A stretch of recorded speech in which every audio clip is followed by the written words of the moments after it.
Yo, what's going on, Facebook and YouTube? Welcome back to another episode of BowlerX Live. I am your infamous JR Raymond, and I'm joined with the famous Lee Sandt. Famous? Yeah, that's right. I said famous. Not as famous as you. Superstar. I don't know that. I don't know that I'd go that far, but I definitely hear a lot of things about you all the time. So Good. always good. But we've got quite a show lined up for tonight. We're going to do a lot of discussion here. We're going to try to keep the controversy to a minimum. I'm not very good at doing that, so I'll see if I can. I'll try to be a good boy, but I doubt I'll be able to be a very good boy. But we'll see what happens. I don't know. I'll try to keep you in line. Our special guest might get me a little riled up. Depends on what happens, but see if I can kind of poke the bear a little bit and get him talking about some things. But nothing too bad. Nothing too crazy. But first up, let's just kind of chat a little bit. Let's find out, how's everything going with BowlerX. I mean, I kind of know, but I want you to let everybody else know. I mean, all things being taken into consideration, I say we're doing pretty well. I would say you could see a difference right now with the activity. I know some states have opened up. Bowling is happening. I saw there were a lot of tournaments this weekend. I don't know if you noticed that. I'm sure you did. Mm-hmm. You probably were thinking, like, I wish I could do that. That's what I was thinking. I don't even know exactly what states they are. All in all, I know Florida's one, Texas. I don't know about the others. Ohio's got some stuff going on. Yeah, I know. Yeah, actually, that's right. Wayne Webb said he was. Yeah, Brian Regan's running a sweeper this Sunday in Toledo. I don't remember which bowling center, but he's running a sweeper in Toledo. So, and he's got over 80 people signed up for that. So it's gonna be crazy. I can only imagine how many people want to get out and bowl. If you put out a tournament right when you can open up, some people I'm sure want to stay away, but there's going to be tons that are just going to get right back at it. Yeah, it's going to be nuts. It's going to be crazy when people do get back at it. Like you said, though, there's going to be a few people who are going to be a little bit skittish, and rightfully so. I mean, there are certain people who are higher risk and more vulnerable, so they obviously have to take a little bit more precaution than most people would. So, but other than that, I think most people are pretty much roaring and ready to get back into the bowling center. Yeah, I said last week. I mean, we definitely saw an uptick in purchases. People are purchasing equipment. They're getting new balls more than they were. It's gone up. So it was good. It was all that talk about layouts. I mean, that's just had to be. That's what did it. It was those layouts, man. They just we sold a ton of radical balls after that. I don't know. That's perfect. That's what we're after, right? Yeah. I don't care what brand we sell as long as we sell them, right? No, I mean. And let's be clear. I was having a conversation with a couple of people today, and I was telling them, look, the fact of the matter is, me and Mo see eye to eye on the majority of everything. There's a few things we don't, and that's bound to happen. Just like you and I. I'm sure there's a few things, I haven't come across them yet, but I'm sure there's a few things that we don't see eye to eye on. That we don't necessarily agree with. So, I mean, it's just going to happen, especially in an industry this small. You're never going to agree with everybody. So our special guest will pop up, and I'm probably going to disagree with something he says. Well, maybe not, probably not. I've had quite a few conversations with him, so I don't think he's said anything that I disagree with yet. So, just one little thing on that little topic too, and I don't know, whoever's listening to, one thing I wanted to be clear about, and I think has really gotten misconstrued, and that is, and I can't make this clear enough. The comment wasn't that layouts don't matter. Exactly. That is not the comment. It never was meant to be that. I don't know. It's been taken into a black and white context, and it was not black and white. It was that it can be overemphasized. There's sometimes too much emphasis on changing layouts to create the dynamics that you're looking for, the change in motion that you're looking for, whether it be, there's other things you can do. And sometimes changing a layout by a half inch somewhere here and there, and people are looking for a magical answer. That's all that we were saying. Nothing more than that. No, and I agree. It's gotten totally where people say, "Oh, layouts don't matter." No, we did not say layouts don't matter. Yeah, yeah, and I actually had a little bit of a conversation with Rick Benoit earlier today, and it was a good conversation. But that was the first thing that he said too was, I can't remember the comment exactly, but he basically said, you are saying that layouts don't matter. And I had to correct them. And it's like, no. That is not at all what any of us have been saying. I think that's what people want to hear. I think they want that. Like it's if you listen to the first time, that's not what was said. Right. And it got turned into that. Right. So that is what it is. It is. That's exactly what happens, and that's okay. I'm used to people kind of spinning my words a little bit there. I've always kind of been that the one that always puts himself out there. I'm always the one that's kind of in the front line, taking the heat from people because I'm willing and I'm able to actually speak up and say what's on my mind.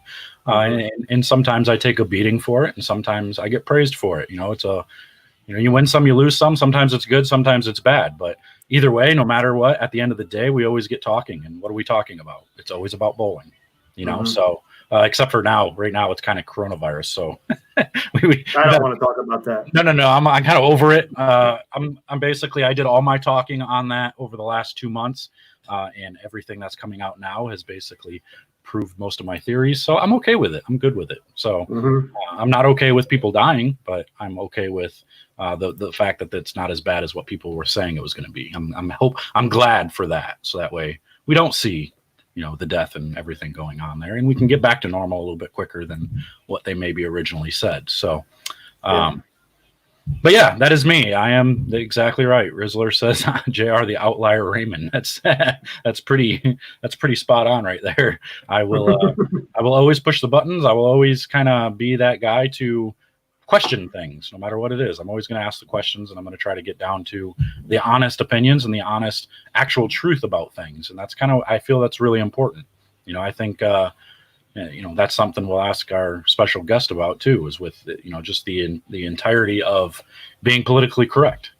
I've had most companies that I've worked with have tried to change me. They've tried to tell me what I can and can't respond to. And they give me these guidelines and they say, okay, this is what you should be doing. And it turned out to being where I basically 99% of everything I just couldn't respond to. They wouldn't let me. It's like, well, how does that ever help anything? I don't understand. Like, there's no transparency there. Like, I understand you're not trying to hurt people's feelings, but you should still be honest with people. Still be straightforward with people. If you feel one way, then just say how you feel. You don't have to go bashing people. You don't have to call people names. You don't have to do any of that. Just say how you feel. Simple as that. That's the way I see it anyway. That's my belief. Agreed. What's wrong with that? Yeah. So anyway, let's get into it. If you got anything you want to share about Bowler, one thing we should say, those training tools sold out. Oh yeah, they did. They're toast. 3.5 days tops. Yep. Initial 25 were sold. Yep. I've had numerous replies since then. When are they going to be back in stock?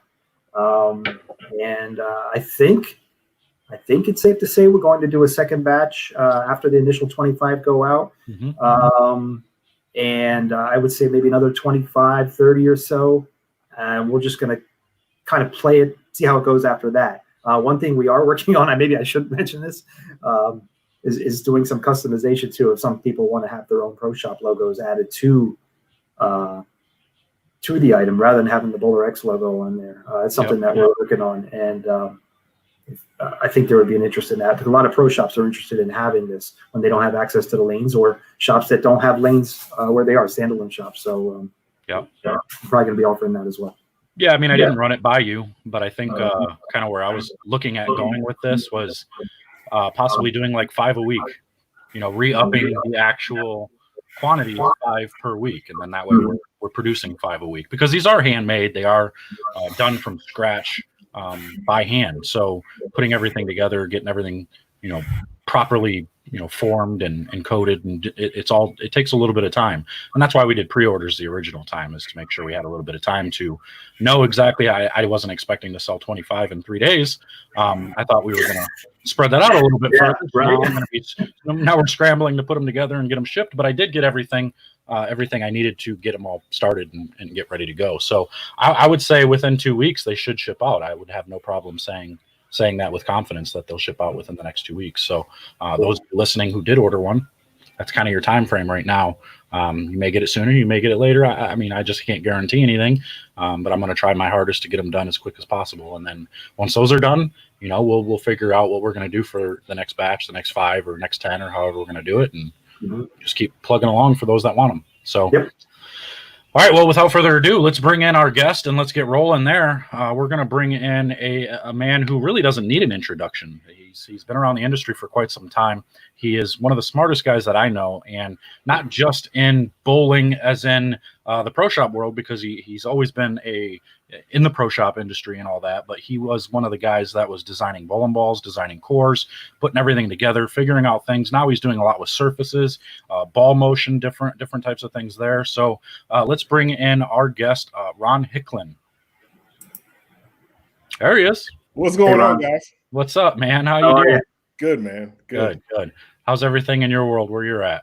Man, we're good. So I kind of bounce back and forth seemingly between two different worlds. Half the time I'm in Chicago and Illinois is completely locked down still. And the other half the time I'm in Tennessee and Tennessee is completely not locked down. You go into a building in Illinois, you have to have a mask. There's no questions. You just have to have a mask. They prefer gloves. The aisles have up and down arrows, those kind of things. If you are in Tennessee, masks are kind of optional. Nobody has gloves, and it's kind of like the Wild Wild West in Tennessee, I think. Mm-hmm. But that's how it is. Yeah, I think it's going to be pretty crazy here over the next couple of months. I'll just go ahead and say it. Until the election, it's going to be pretty crazy. Like, there's going to be all kinds of stuff that they're going to try to force on people, and they're just going to try to make it as bad as possible. And not saying they're going to try to kill people. I'm saying they're going to try to make it difficult on people in different ways. So I think it's going to be, a whole different world come 2021 than it is right now. I don't think it's going to stay this way for that long. I think it's kind of going to be one of those things, just like every other, flu, the H1N1, swine flu, all that stuff, the Ebola, all these things that kind of came around that was supposed to be a big crisis. I think, they kind of just went away, found some cures, found some, things to help it. And it eventually just kind of stayed out of media after that. So hopefully the media slows down everything that they're doing right now eventually. But you'll find something else to focus on. Well, I mean, anything but death. let's try and focus on anything but death. I would like some positivity on the news, but you don't really see that ever. So, but anyway, so some of the topics we kind of want to get into is maybe since we did talk about layouts and stuff, we'll kind of get your perspective on that, and then we'll get your perspective on what you like to see ball motion wise. What kind of changes you make, what kind of things you make. So let's just kind of first dig into layouts. Like, what I know we had kind of a little bit of a conversation about that already, but what do you like to see layout wise? Do you have anything you specifically like out of layouts, being wrong-handed that you are? I imagine you have all kinds of options for layouts. You can just put 3 holes in the ball anywhere and strike, right? Pretty much. I mean, as long as it's the big dot and second arrow, it's all good. Surrounded by wrong-handers. I didn't even know Ron was left-handed. Yeah, well, that's the best way to be. You don't have to move. I'm not complaining. You just stand here, throw there, and if it doesn't work, grab another ball. Yeah. I know. Yeah, I hear it all the time. Never ends. I mean, I would tell you in my experience, personally, I only use 2 layouts. I have a specific pin up, I have a specific pin down, and that's it. When I was at Ebonite for almost 15 years, we did a lot of experimentation with layouts, just trying to see if there was things that we could do to really take advantage of the core or increase, properties of the bowling ball once it was drilled. And when you started to boil it down, we didn't see as much performance difference as maybe you thought. There was one test I'll never forget that actually happened a little bit before I got there, but I was able to get all the information from that test. And the test was, it took 256 of the exact same bowling ball, and they drilled them all different ways. Every single one of them was drilled differently. And there was a plot of how the balls flared and how the balls hooked and how the balls rolled and which one roll over holes. And there's all this information that was taken, and it was used to develop a program to mimic and model ball motion. So long story short, what I learned from that experiment and being able to watch that data was that the perception that I had that, pin placement, mass bias placement, weight hole placement, those kind of things, the perception that I had wasn't as big as it was in reality. And because of that, I began to instead of trying to say I've got to have 6 or 7 layouts, we started knocking it down to 4, knocking it down to 2. And now I think that's where I'm at personally. And a lot of the people that I talk to, I mean, we have pro staff players. I did a lot of stuff on the tour for a while, and a lot of those guys use 1 or 2 layouts as well. And if the rest they get with either their hand position, the ball surface, the ball that they're using, they use all the other variables to get more performance or less performance out of the product. Right. Right. Hey, Ron, let me ask you. I just got an idea, something that came to my mind when you were saying that. Have you ever experimented with, or what are your thoughts on if you had the exact same ball, 2 of the exact same balls, right out of the box, and you put the exact same layout on them? Do they always roll exactly the same? They don't. But the reason why they don't is because of process variation. So that was one of the things that most people don't understand either, right? So I was blessed enough to be able to work in an industry where I could go do those kind of tests. My favorite ball of all time is the Orange Eruption Pro. This will answer that question, by the way. And one of the things that I did, I had this one that I just absolutely loved. I mean, I was just crushing them with this one particular ball. So with the serial number, we could trace the pin distance and the pop weight and all that kind of stuff.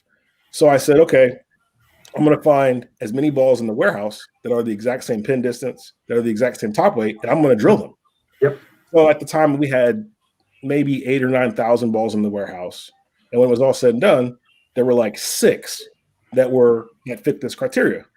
So I said, cool, go get me the 6 balls. So I get the 6 balls, and I have the guy who did the ball drilling for us. I said, drill them all the exact same, because this is my favorite ball, and I want to make sure I have other ones when these start to die out. So he drills them all the exact same. We go over to the test center, and we put them on cats. I want to know that these balls are the same. Of those 6, 2 were the same. See, so I found the same thing. That changed my perspective on that whole process of, thinking that you're going to be able to repeat, the exact same performance of a ball you've already got. There's just too much process variation. That's also why we're a big fan of talking about making sure bowlers alter their surface, because process variation is going to make your bowling ball different depending on which one you got, whether it's the first pad that they use the bat balls on or the 25th ball. Those balls aren't all the same. And the other component is the machinery that's being used in those factories is in high grade industrial machinery, and you don't have access to that. So there's no way for us to really reproduce those finishes. And when we had 4 push-ups at one point in time, and customers would come back to us after we had drilled them a ball, and they go, hey, get my ball back to how it was. It was great. Now, the surface has changed or whatever. It's not rolling the same. And we put the surface on it according to the manufacturer's recommendations, but the ball never rolled the same. It never rolled the same. Now, that was a bit of controversy there, you said, right? That, a certain individual was trying to say, basically call you a liar, saying it's easy to get back to that, back to that surface. Yeah, I mean, it's pretty straightforward if you just take a look at the data. If you look at the data, it's pretty straightforward that if I have a machine, I'll give you an example. If I have a machine that spins at 1,000 RPMs and applies 30 pounds per square inch of pressure on a bowling ball to get it polished, I can get that bowling ball to a high polish in under 30 seconds. The problem is you or I don't have access to that kind of equipment. So if we have a 300 RPM machine or a 500 RPM machine, and we can apply 12 pounds of pressure if we're really leaning on it, we're not going to be able to get that ball to the same finish. It's just not possible. And the same is true for the sanding pads. If you use any sanding pads, including our sanding pads, if you use our sanding pads at ball number 1, by the time you get to ball number 5, they're not going to be the exact same. It's not possible. But do you think any manufacturer on this planet changes pads every single ball? Right. No chance. No. And that's also why when we started investigating the whole surface phenomenon, we started checking bowling balls and looking at bowling balls and seeing, wow, there's a lot of process variation here. The tools exist, the surface scanners exist. And when we started checking balls and we started seeing how much variation there actually was within a case box, you take the same 4 balls in a case box and they're different. That's when we started saying, well, how do we use this information to benefit our consumer, our bowler? because the bowler who gets ball number 1, who thinks his ball is 2,000 grit and it's actually 1,500, and the bowler who gets the ball number 2 and he thinks his balls ends up being at 3,500, they don't roll the same. So let's take a step back, put a surface on it that we can use with our slow ball spinner that we have or our resurfacing machine that we have, and give it to the consumer, because then when he brings it back, we'll have the ability to put it in that same slow ball spinner or same resurfacer that we have and get you a consistent, repeatable finish. So I don't even need to argue about whether or not, it's this way or that way. If you just look at some data, it'll answer for yourself. So you're saying right out of the box, the first thing you should do is put some kind of a surface on it, something where you know what it is. Is that what you're saying? As the pro shop operator or consumer, that's critical. That's critical, because there is no possible way you are going to be able to reproduce the factory finish. It's just not possible. Yeah. So you have to put it. So the worst scenario is the guy gets the ball from you, Lee, and he goes out and he shoots 300 with it. He loves the ball. It's great. He goes the next week. Obviously, the ball's lane shiny. So he goes the next week. Ball's not rolling the same. He's like, whatever. I had a great day. Comes the next week, and now he's struggling or he's frustrated. Right. Somebody says, man, well, maybe you should get your surface touched up. So he goes back to you, and you say, the manufacturer says the ball's 2,000 grit. So I'm going to go grab a 2,000 grit pad and apply that to the ball. But what you don't know is that the ball that he initially had didn't come out 2,000. It came out 3,500. So when you go to put the 2,000, which your 2,000 is fresh, and you don't have all that pressure and you don't have all that, you're using regular water. When you're doing those things, you're putting that 2,000 grit finish on the ball. It comes closer to the 2,000 grit. He goes and throws it. He goes, man, my ball hooks earlier now. And it bails down lane. So now he's even more frustrated. Yeah. And those are the things that we have to begin to address, because we want our bowlers who are spending this money on bowling balls to be able to have a pleasurable experience. What I have found is that the way you grow this sport is by helping people get better. And a lot of that is using that knowledge using the knowledge or technology or information that you have to be able to help them do that. So everything that we're geared toward, everything that we as a company, it's all about trying to help make the bowler better. And I don't care if you buy my products or somebody else's products. If you get better, you're going to stay in bowling. If you stay in bowling, your friends will get in bowling. If your friends get in bowling, we all win. That's just kind of the way we've always approached this thing from day one. And I believe that's part of the reason why we're doing okay. Right. Yeah, I agree. Yeah, I mean, there's so much that goes into ball motion. Like it's really simple, but yet it can be really complicated. And one of the issues that I have is like with my ball reviews. I always make sure to just leave those balls exactly how they come from the factory, mostly because that's what most people do. So when I throw that ball fresh out of the box, I want people to know this is fresh out of the box. This is what it comes at. But obviously, that's just not the case. They don't all come at the same thing, even though they say they do, and they may be close, but there's still little variations there. So I may just start doing that. Now, for my own personal equipment, if I like a ball that I do a review with, immediately I change the surface, because I want to change the surface, and then I'll practice with it, and then I'll make sure that it is what I like to see before I put it in my bag. Because I've got now 100 bowling balls sitting around. I have to obviously narrow it down. So the surface has to, like you said, the surface has to be able to be repeatable. Like now I have a Halo that's got well over 100 games on it. And I've basically had 1,000 on it since day one. And I will retouch that ball every 4 or 5 games just to make sure it's fresh. And now it's obviously getting lazier and lazier. So I'm going to have to do something with it. But at the same time, at least then when I'm using that 1,000 pad, I could always go back and say, okay, well, I know I use this. I can at least get it close. It's not going to be perfect, but I can at least get it close. I can't get it to what the factory was, but I can get it close to whatever I changed it to. So I guess, I don't know, maybe I'll start doing reviews, changing the surface a little bit firsthand, just so that way people can kind of see, like, look, this is what it is. This is what it's going to do at this surface. And maybe in the middle of it, I'll change it a little bit and let people see it at a couple different surfaces. We'll start it at 4,000, and then we'll take it down to 2,000, and here's the difference. So maybe it'll give people a little bit better perspective that way too. Ron, and really even JR, I mean, what would you say though to the consumer who comes into the shop and says this is common thinking process. There's nothing better than a fresh ball out of the box. Now, and I think that includes they want it just the way it is out of the box. So is everybody open to the thought of changing the surface before they even throw it? I don't think they are, but I want you to tell me why. I don't think they are either, because I think they put an awful lot of trust in the companies. Yes. Whoever's making the bowling balls, they trust those companies. This is what Right, they say. nothing- This is what I like. And this is the way it should be. That's Right. why it comes in a box like this, because this is going to give you optimal performance. I can't tell you. We've engineered it that way. Yeah, I can't tell you how many times I've taken a pearl bowling ball. I've taken a pearl bowling ball and put surface on it, and then I'll have somebody be like, "Well, why would you go and do that? You defeat the purpose of the ball." Well, not necessarily. I don't know. It's people. You're right. People look at the manufacturer and they see what comes out of it, and they say, "Well, it was meant to do this, so it has to do this." That's just not the case. So my 2 cents on that, right? So I used to design bowling balls. So I was the manufacturer. I was the one that was helping to. I was the one that was deciding these surfaces that we're all talking about that you're not allowed to modify or you shouldn't modify. The truth of the matter is that's just not the case.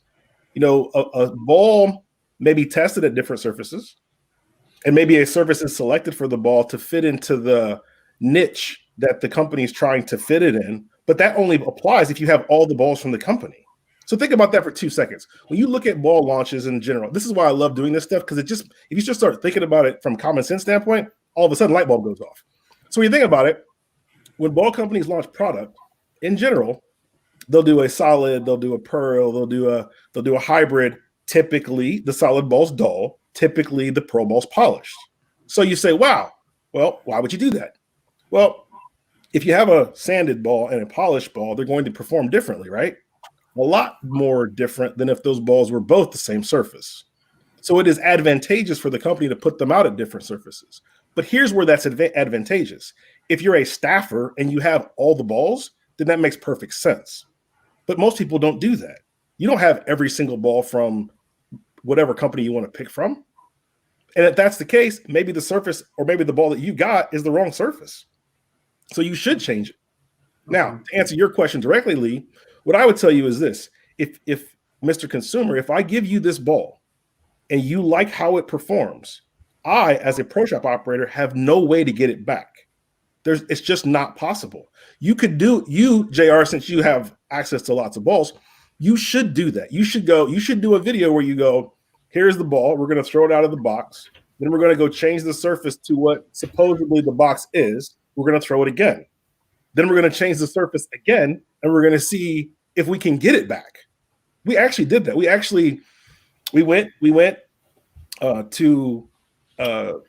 and used a robot. We used a robot, and we had bowling balls that we threw out of the box, and we changed the surface on them, and we tried to get the surface back, and we kept changing it and changing it and changing it and changing it to prove that you can't reproduce those factory finishes. You just can't. So if you can't, that's okay. It's not a bad thing. It's just knowing that on the front side allows you, the pro shop operator, to be in a better position to give the consumer something that they want when they come back to you. Because at the end of the day, no matter what surface you put on that bowling ball, it's going to change. And they're going to probably have to come back to you to get it touched up at some point. It might as well be something that you can reproduce. Yeah, I don't trust. I haven't done videos a whole lot about surface and all that. And here's the reason why. Most of the time when I'm watching a video of somebody who does a surface video of some sort, I have a hard time trusting the bowler itself. And I know people would have a hard time trusting me throwing the shot, saying it's got to be the same. Whereas like I can go to a Radical video and they're using the Throwbot. I can take those, like I showed last week. I can take those, clip them together, put them on top of each other, and we can see a difference there because those machines are literally machines designed to throw the ball the same every single time. We are human. So as much as I like to think I'm fairly accurate most times, I don't know that it would be necessarily a fair test, although it's a more true test because, robots aren't really throwing the ball. Humans are. So maybe I should be doing more videos like that. But I guess I'm just trying to avoid that typical person that's going to be like, well, it was only different because you threw that one different.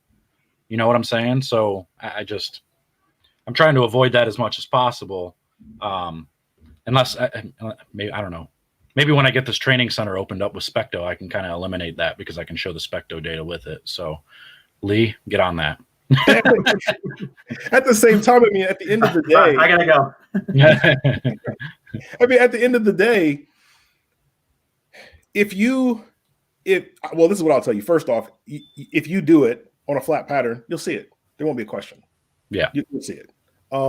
We used a robot to take care of that confirmation bias. We did that we used a robot to specifically get rid of the confirmation bias of there's something inputted that's making it different. And we published that data. That data is available in a YouTube video on my page. So what I would say is I would encourage the average bowler to do it. Now, you may not see as much difference because you're bowling on the house pattern. Maybe your average and your repeat rate isn't that high, but I would still challenge you to do that. I would challenge the consumer to try it. Just try it yourself. And if you go, well, look, in my league, I threw it out of the box for a game and then I put the surface on it that said it was supposed to be the same and it rolled fairly similar, then you're fine. But I would tell you that the majority of people, especially if they're at a higher caliber or on flatter patterns, that isn't going to be the case. They're going to be like, these balls are nowhere near the same. Right. Mm-hmm. Yeah. And there's other things that go into process variation that aren't talked about. When you use water to sand your bowling ball, you use the water that's coming from the tap that's coming from your water company.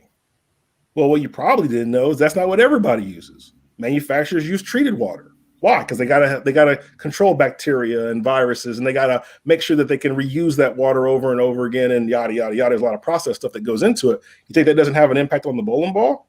Absolutely, it does. Absolutely, Right. It does. Right. That makes sense. Here's another little thing, a little tidbit. Now I'll jump off of it. The machines, the sanding machines, they may not be the exact same machine you can buy. So I know for a fact. When I worked at Ebonite, the machines that we used were industrial sanding machines. So it looked like a traditional powerhouse resurfacing machine, but the third motor had an actuator on it that would apply pressure, so much pressure to the ball, they would pick the ball off of the rotating wheel. I mean, that's what it would do. So there's no way you're going to be able to reproduce that. Now, the manufacturer does that because they're trying to put out balls per minute. They're trying to get to a high ball per minute rate. We got 20 seconds, get it out of here and get it on to the next phase. But you, as a pro shop operator, you're not doing ball per minute. You're trying to do the best quality job you can. You're trying to make it reproducible. You're trying to make sure this customer walks out of your shop happy. So it's a completely different process. But nobody talks about that. And primarily, I believe that's because there are very few people that were either in the industry to know and then can talk about it, or those that are manufacturers. There's no advantage for them to do that. What's the advantage? So, yeah, definitely a lot of good information here. There's a lot to talk about when it comes to surface prep and all that good jazz. So, I guess one of the things we should get into, since you did mention you were designing bowling balls and all that stuff, is what's the difference? What do you see the difference between today's technology and, let's say, 10 or 15 years ago, or even when the cores really started to get more advanced? When did you see cores start to get more advanced? And is there a big difference between those cores and the cores we see today? So I think the core technology advancements actually happened fairly early, like 90s early. That's when we first started seeing asymmetrical balls. That's when we first started really playing around with these higher flare potentials and what that meant. And just about the time that started to explode, there were some new rules made to control that. We're going to, the differential used to be 80. When I got into the industry, the differential upper limit was 80. Now it's 60. The low RG spec was 242, 243. And now it's higher. And I think because of that, it's tricky. It's hard to actually innovate in the core space. And I'll give you some examples. So some of the best-selling balls in bowling have cores that are super old. Look at High Road. Look at IQ Tour. Look at Black Widow. I mean, I designed that core shape in 2003. And it's still popular. They're still making Black Widow. Well, I'm assuming that at some point they're still going to make some Black Widows again.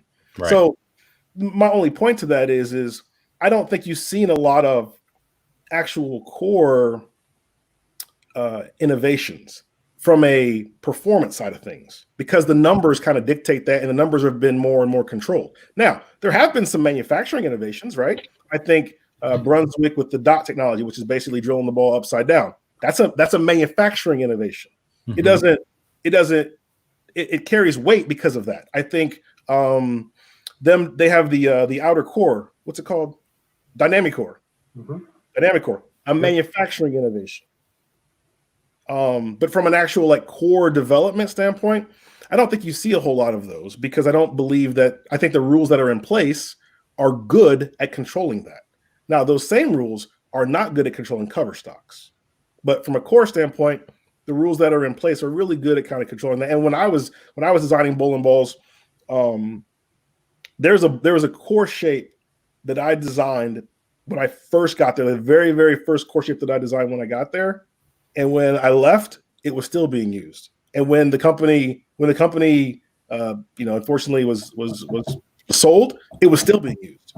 So I believe that, like I said, the core development side of it, with innovation, a pure innovation, is a little bit constrained. That doesn't mean you can't market it. It doesn't mean you can't say things are different. Yeah. But the rules that are in place on cores numerically, they really put the brakes on what you can do from a core standpoint. What do you feel like is the last really truly revolutionary bowling ball technology that has happened? Where do you think something that really changed the game? In the past, or where it's headed? Up from now till going back, what do you think is the last time something really changed to where it had a real impact on the game?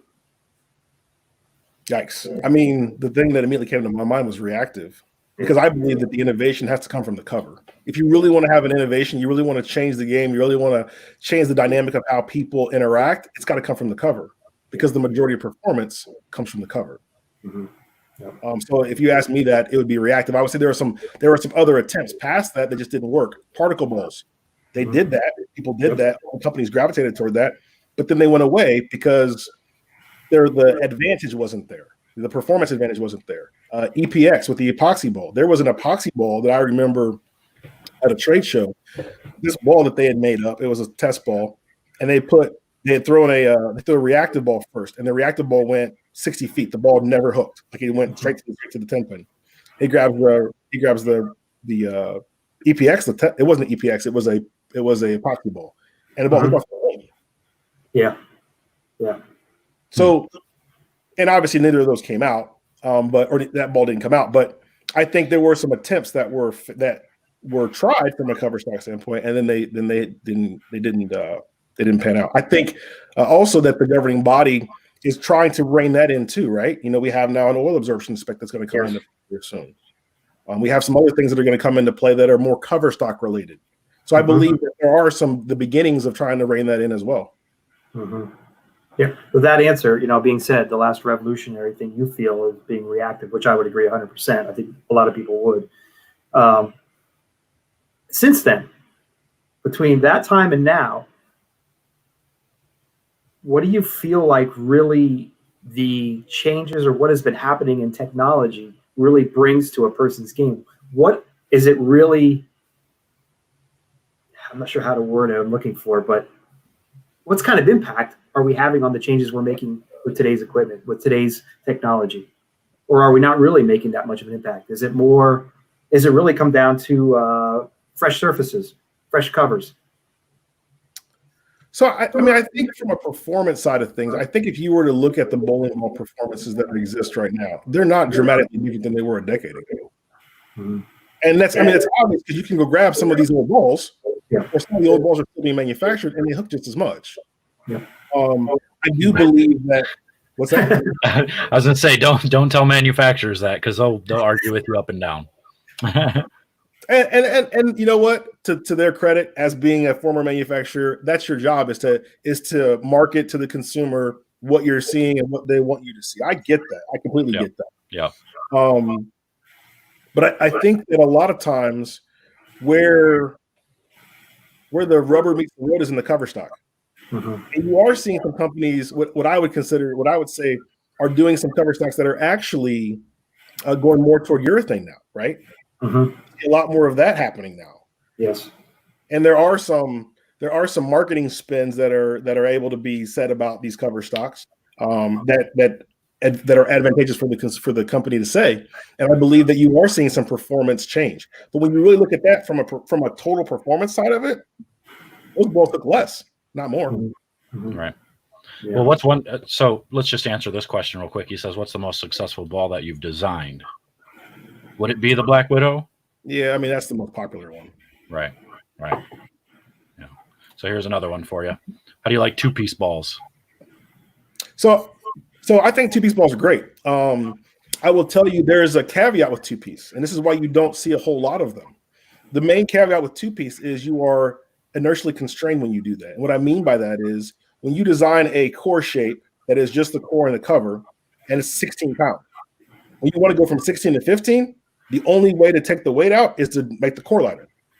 When you go from 15 to 14, the only way to take the weight out is to make the core lighter. The problem is the cover stock, the density of the cover stock is equal to about a 14-pound ball.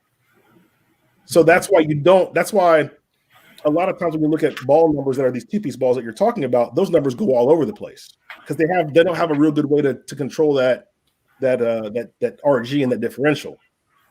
What some companies have done is they put a core inside a core, like High Road. Think about High Road. High Road is a core inside a core. It's got a ball inside a weight block inside a cover stock, right? That's one way to help, but you're still constrained with your RG. You can't make these really, really low RG balls that way very easily. So I think that two-piece balls there are some serious advantages to two-piece balls. There's some longevity advantages. There's some durability advantages. There's some coefficient of restitution, or another way to say that is hitting ball energy transfer energy from the ball to the pin advantages. But they come at a cost, and the cost in a lot of ways is all tied to performance. We made a ball at one point in time. We made the ball. And it was you might find this interesting, Jerry. You may remember this, or Lee, you may remember it too. It was called striking motion. Remember that ball? Mm-hmm. So that ball, this is a funny story. So that ball initially was a two-piece thick shell ball. It was a two-piece thick shell asymmetric ball, and it rolled phenomenal. Anyway, we get the ball, and we're going to go to production with it, and there's all these problems getting the ball through production. They hadn't made two-piece balls in a long time. It just was a problem. So they said, well, what's the solution? Well, the solution is let's put an outer layer around it, and we'll make it the same density as the cover stock, so none of your numbers change. Okay?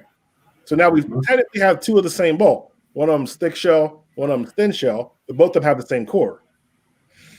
Striking motion was hot garbage. When it came out, it was hot garbage. Mm-hmm. And I was in complete disbelief. I was like mortified that we did this, that I did this. At the end of the day, making that ball thin shelled, putting that outer layer around it, severely negatively impacted the way that ball performed. Now, do you? We've all seen bowling balls that were hyped up, that were told were the next coming of Jesus, and then they ended up being duds. Mm-hmm. How do you explain that? Like what exactly? What's that? I designed some of those. I know. So here, I'll give you an explanation. It's all about how you go to market with it and how you go to testing it. I'll give you a perfect example. So there was a ball we were developing, and I had some data where we took everybody else's balls and compared it to it, and we're like, this ball is better than everybody else's ball. Here's the data. Here's the back end performance. This ball goes sideways. Everybody's going to love this ball. We've got it. We're going to kick butt with this ball. We launched the ball, and it's terrible. So everybody's like, well, look, you had all this data, Ron. What were you talking about? Like, what do you mean? And I'm like, I don't know. I don't know why it's terrible. Well, come to find out, the testing procedure that we use is what made it terrible. So what does that mean? So when we would test balls, in order to get clean data, every 20 shots, we'd re-oil the lane. So we have 10 balls or 5. It doesn't matter. We take the balls, we throw them down the lane. And then as the lane pattern begins to change, we go, oh, no, you're going to mess up my data. Strip, re-oil, throw them again. You do that till we get 10 shots of data, average 10 shots, there's the data points. The problem with that, and this is the way to get clean data. The problem with that is that's not how bowlers bowl. So what happened was this ball was phenomenal for game one. Like, this is the best ball you could possibly have. You know, even right-handers could strike with it. You know what I mean? So man.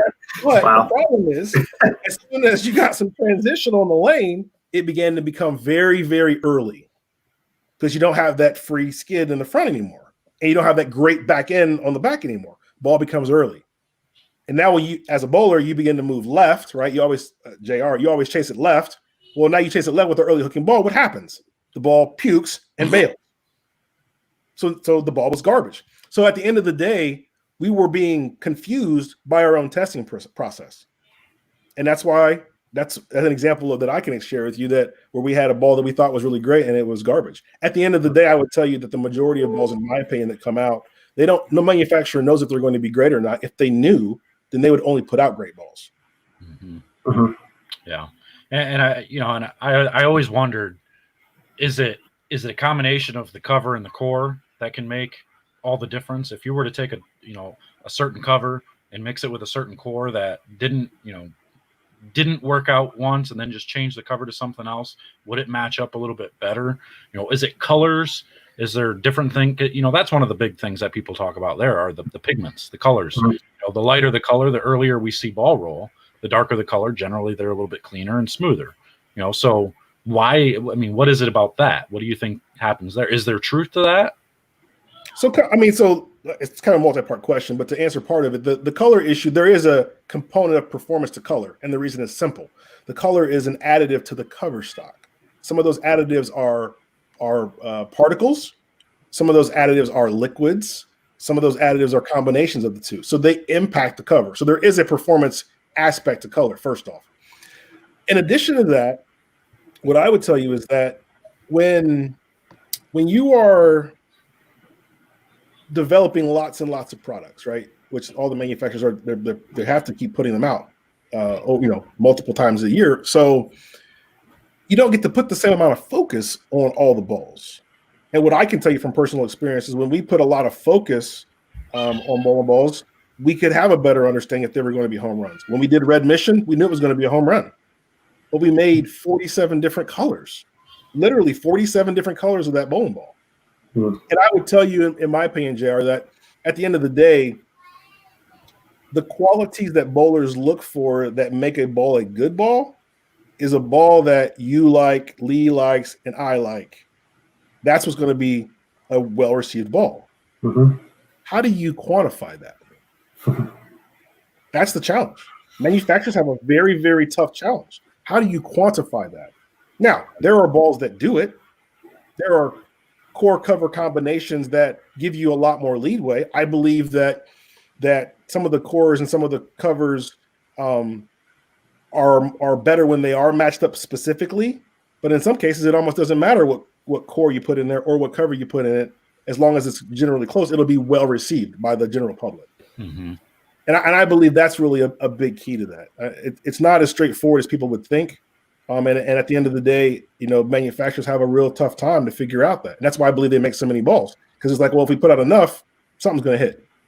I just really wanted to try this screen. I wanted to see what it would look like differently. So we made Lee the superstar. I wasn't the one talking. But I had a thought on that, though. And I was thinking, I was going to say about that. So, every manufacturer has had home runs, all of them. How inclined are they then, once they have a home run, to not just try to recreate that, but yet brand it differently? Because if they already know that they've got a winning combination, what's the interest in trying something radically different if you have something that's working? Well, this is what I'll tell you about that. This goes back to just an experience. When we did Black Widow,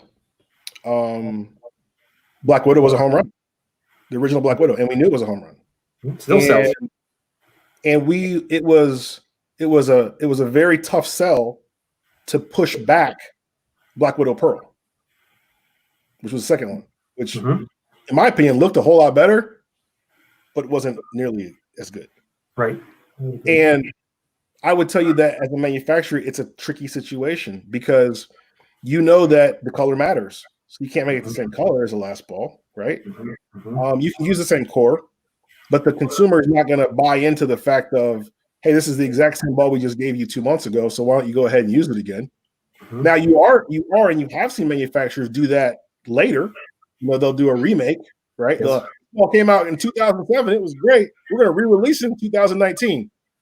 And it's the same ball, which, I mean, that can work, but that also goes back to my thing about there's not really a lot of performance difference either. If you can remake old balls and they still roll good today, then there hasn't been a lot of change. But I believe that it's tricky. It's a very, very tricky situation there, Lee. Yeah. I mean, I said you would just think, common sense would say that, what sells, right? You know what works for a vast majority of different styles of bowlers. When you start going radically off of that path, you run the risk of having a dud.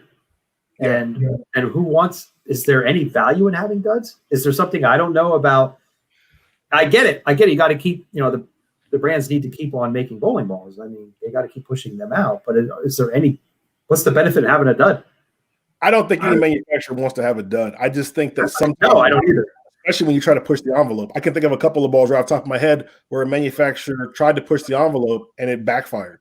It makes for a great story, though, right? Those manufacturing changes, those new cover stock, these covers don't absorb oil, or they absorb less oil, or these covers, they change when they get cold. It makes a great story, and that will attract people to it. But at the end of the day,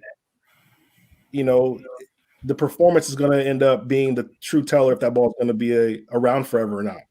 And in most cases, it's not. Well, how many cover stocks do we know of from all different companies that are still around, that were around, let's call it 20 years ago or so? Like, we obviously know, like with Storm, that R2S cover's been around forever, right? And they'll openly tell you that they continue to use that cover. It's one of the best cover, if not the best cover that they've ever come out with. So, so what is it that, I guess, well, let's just start with that question. Like, is there another cover stock that you know of from another company or any other company that has been around a while? So that's tricky too, right? So what I can tell you is that in my experience, there's not a fair way to say that to the consumer, because if the same cover was used, it wasn't marketed that way. Right.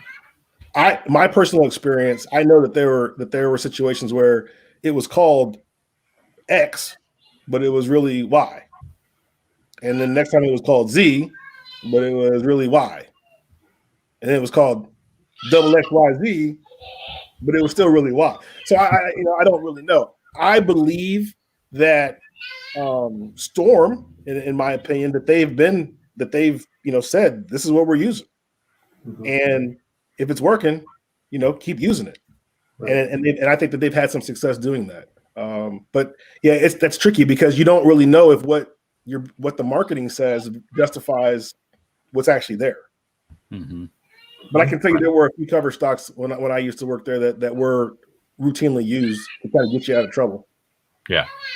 I mean, when Track came out with the Paradox, that was one of the big deals there. Paradox was super successful, the blue one, and then they came out with the Paradox Pearl, which was the same exact ball, just different colors, and then they just shined it a little bit. They didn't do anything different. It was same cover, same core, all the same thing. And then they came out with the Paradox Black. Again, same exact ball, just different colors, same, this time they kept it dull again. So, it does happen. You definitely see it from companies. One thing I'll say is, before they went under, and I'm hoping that Brunswick will step up and make, just as good of solid balls as what they did. But the Ebonite solid line, the stronger line that Ebonite made, they weren't matched by any company. I think their strong bowling balls were the best on the market. I think, and then the best, obviously, the pearlized or shiny stuff, the stuff you wanted to get through the front, obviously Storm dominates that market between Storm and Rotogrip, in my opinion. Just opinion here. I'm not giving you facts.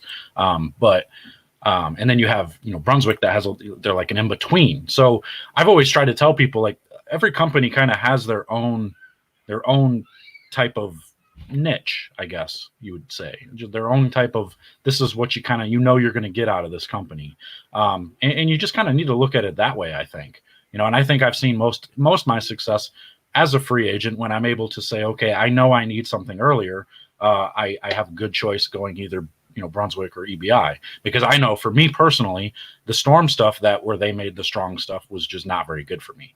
Like that Gravity Evolve was not very good for me. The Sync was not very good. I don't remember a whole lot of solid bowling balls that I ever had from Storm that were very good for me.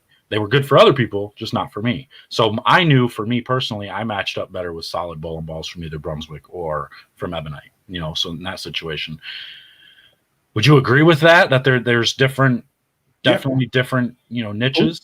We actually preach that to our staff. We actually have a graphic that we've drawn up that shows what we call the area of expertise for the cover stock by company. And it's essentially saying the same thing you're saying. Everybody pretty much knows that. We actually put it in a graphical form where we say, if you need balls that pick up earlier, that these companies make balls that roll best here. It doesn't mean they don't make other balls. It doesn't mean they don't make skid flip balls or vice versa. It just means that this is their expertise. This is where they're really good at. And it's the same thing that everybody pretty much knows. We all agree, like you just said, Storm balls, you want somebody goes sideways, get a Storm ball. You want somebody's going to roll earlier, get an EBI ball or get a Brunswick ball. We know that. Now, that doesn't mean that they don't make other balls. Brunswick or Radical's got a ball that goes sideways right now, in my opinion, in that's the red ball. What's the name of it? Oh, my goodness. Which one? The new one, the new Radical ball. Zing. No, not Zing. What's the new one? Results. That ball hooks down lane. And Storm makes balls that roll earlier. I think the Axiom rolls earlier, So companies can make all the ranges, but if I was as a free agent myself, when I'm going to a tournament and the lanes begin to transition, I need something to go sideways, I'm grabbing a Storm ball. When I'm at that event and it's fresh, I'm probably going to grab an EBI ball. If I need to be a little smoother or I need to be even earlier, I'm going to grab a Brunswick ball. So, and I know from experience when I was at Ebonite, there was a point in time where they had tried to make a high road, and we did this crazy test that I won't go into, running out of time. But at the end of the day, the best ball that was the closest thing we get to a high road was to just go get a high road from Storm. Mm-hmm. Yeah. So, yeah. All right. Well, we are running out of time. We've only got a few more minutes here, but let's try and see if we can't get one last question in. Or Ron, do you have anything?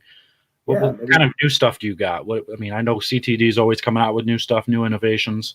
Plug something. I need to know about something. What's going on over there? In the last month and a half, we've done 4 new products. The first one we did was called a Dry Pad Pro. That product is actually a pad that you can use during competition. It's completely dry. It's got like whiskers on it that break up the scuff marks that come on your bowling ball. After that, we did a mask, because everybody's in the looking for a mask now. So we did a lot of testing to come up with our mask. We got a mask, and people can breathe in it, so people seem to like that.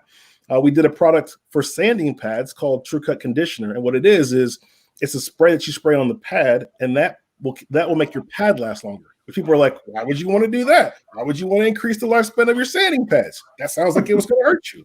No, at the end of the day, it's about making the bowler happy. Mm-hmm. It's about trying to give a positive experience for the bowler. If that means creating products that do that lengthen the lifespan of your current product, that's what you should be doing. Mm-hmm. And then last but not least, we just did ice cream alcohol, just because it's available for bowlers to be able to use again during competition right now, and it's an extremely short supply. So those are the 4 little things that we just got going, and we got some other stuff in the works. But a lot of stuff is just listening to the bowler and trying to answer the bowler's problems. Right. Yeah, I would agree with that. I think that's pretty much what we're all in it for, right? We're just trying to make everybody better. We always want to grow the sport as much as possible, even with the controversy that goes on. It doesn't matter. The controversy is there to get people talking. It's there to continue to help people learn all aspects, all different opinions, all different types of things. So, just like when we talk about fit, I'm a big proponent of, there is no textbook. There is no right. What is right is what you like. What is right is what's comfortable for you, so it's just, bowling's kind of the same way. If there's something you like to see and you have success doing it, it doesn't matter if it looks good for everybody else. If it works for you, that's right. That's what you should do. So, you know, I agree 100%. I think this game's just all about making people better. It's all about doing all those things to help grow the sport as much as possible. And Ron, I appreciate what you do. I know you are a very, very big person. People are knocking on my window. Very, very, very big proponent to making people better. So I am going to get out of here, though. I got people banging on my window. So we're going to end this thing here, Ron. We do appreciate you coming out. I'm going to end the live tonight, Tuesday. Make sure to go head over to Facebook and the YouTube channel. You can see everything live every Tuesday at 7 p.m. But any last words here for you guys? Man, I appreciate coming on. Thank you guys for having us on. Obviously, if there's anything else that we can do to help support you guys, support you, JR, support you, Lee, at BowlerX, you know, we're obviously here to be able to do that. And at the end of the day, that's what it's all about, trying to help bowlers become better. So we appreciate it with the opportunity. Thanks. All right. Thanks, Rob. Yeah. Well, we appreciate it. We'll see you guys later. Until next Tuesday, 7 p.m. We'll see you guys later. Take care. Bye. Thanks, guys. All right. Thank you.